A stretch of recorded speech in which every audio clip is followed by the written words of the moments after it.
আমাদের অনেকের সন্তান ছোট বাচ্চা রাতের বেলা অনেক কান্না করে।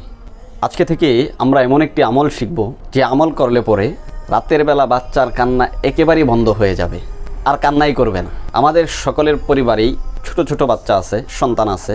বিশেষ করে এই সন্তানগুলো 6 মাস হয়নি এখনও। এই বাচ্চাগুলো রাতের বেলা অনেক কান্না করে। তো তাদের জন্য আমরা একটা আমল শিখব। আমরা 3 কুল পড়ব প্রতিদিন সকালে এবং সন্ধ্যায়। যখন সূরা ইখলাস পড়ব তার শুরুতে আউযুবিল্লাহ পড়ব, বিসমিল্লাহ পড়ব, আবার সূরা ফালাক পড়ব, সূরা নাস পড়ব। এভাবে একবার পড়ব, শেষ করার পরে হাতে ফু দিব। ফু দেওয়ার পরে এই হাত দুটো বাচ্চার পুরা শরীরে এভাবে মুছে দেব।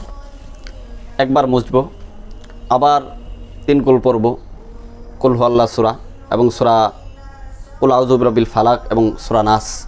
এই 3টা সূরা আউযুবিল্লাহ বিসমিল্লাহ সহ পড়ে আবার হাতে এবার ফু দিব। ফু দিয়ে বাচ্চার শরীর আবার ঢেকে দিব।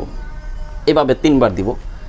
এভাবে যদি আমরা কোনো সন্তানকে 3 বার এভাবে সকাল সন্ধ্যা ফু দিয়ে দেই 3 কুল পরে, তাহলে আল্লাহর রহমতে এই বাবু, এই সন্তান আর কখনো রাতের বেলা কান্নাকাটি করবে না।